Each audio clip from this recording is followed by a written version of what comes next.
Рустам Минниханов сегодня встретился с премьер-министром Сингапура Ли Сянь Луном. Речь шла о взаимодействии в сфере торгово-экономического сотрудничества, модернизации и инноваций. Татарстан планирует открыть представительство в Сингапуре.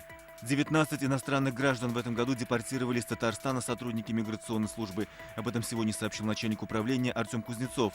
Чаще всего иностранные граждане нарушают правила въезда в Россию, незаконно работают, предоставляют ложные сведения. Финал конкурса студентов-автомобилистов «Автосессия 2018» стартовал сегодня в Казани.